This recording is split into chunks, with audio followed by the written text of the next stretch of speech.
안녕하세요.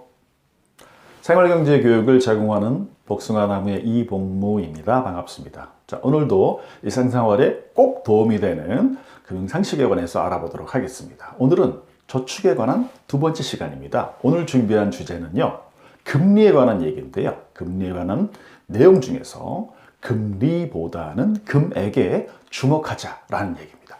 금리보다는 금액에 주목하자. 무슨 얘기일까요? 자, 처음 드릴 말씀은 이어야 됩니다. 무슨 말씀이냐면 항상 금리에만 집착하시는 분들은 실수할 가능성이 높아집니다.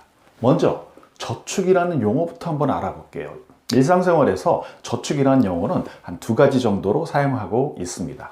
첫 번째는요, 저축의 의미가 아껴서 모으다 라는 뜻을 갖고 있습니다. 아껴서 모으는 거 저축이 맞죠?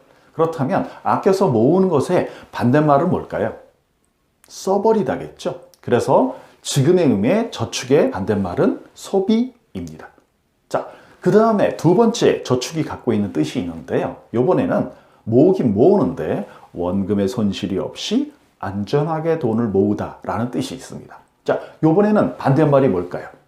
맞습니다. 이번에는 투자가 반대말이 되겠죠. 이번 이 시간에 얘기할 저축은요, 두 번째 얘기입니다. 투자의 반대말인 저축, 원금 손실 없이 안전하게 돈을 모으다 라는 뜻의 저축에 관해서 알아보는 겁니다.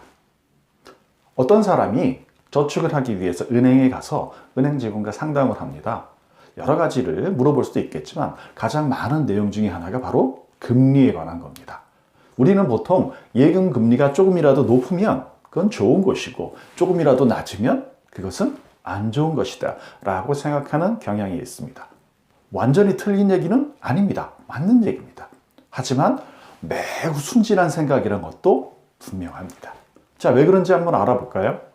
문제는 금리가 얼마나 높으냐 낮으냐가 아니고 그 금리에 해당하는 실제 내가 받을 수 있는 금액이 나에게 어느 정도 가치가 있느냐가 중요하다는 얘기입니다. 예를 한번 들어볼까요?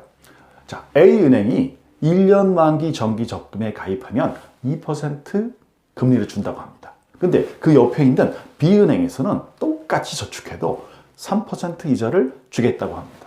자, 그렇다면 무조건 A은행보다는 B은행에 저축하는 게 이득이겠죠? 맞습니다. 자, 그렇다면 이제 우리는 한 가지를 더 생각해야 됩니다.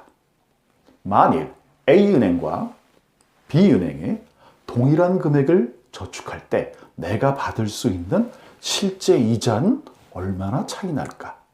라는 것이죠. 자, 매월 10만 원을 불입하는 경우를 생각해 보겠습니다.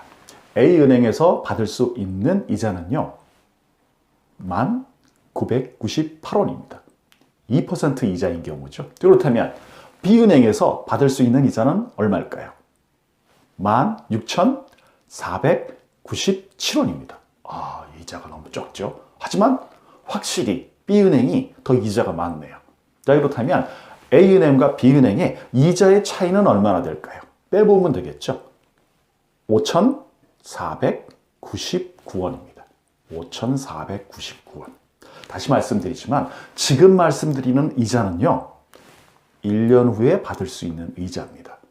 자, 그렇다면 한 달에는 얼마나 차이 날까요? 5,499원을 12달로 나누면 바로 458원입니다. 한 달에 458원이죠. 만일 A은행과 B은행이 모두 우리 동네에 있다면 무조건 B은행에 가서 저축하는 것이 이득입니다. 그렇죠? 하지만 만일 A은행 말고 이자를 더 많이 주는 B은행이 옆 동네에 있다면 그러면 한번 생각해 봐야겠죠. 무슨 얘기를요? 저축하러 갈 때 B은행에 마을버스를 타서는 될까요? 안 될까요? 안 됩니다. 왕복으로 타면 무조건 손해죠. 예. 맨 처음에 드린 말씀이 있습니다. 금리에만 집착하는 사람들은요, 실수할 확률이 높아진다는 얘기였습니다. 자, 오늘의 명제 기억이 나실지요? 뭐였죠? 금리보다는 금액에 주목하자. 앞으로는 더 자세한 내용을 알아보도록 하겠습니다.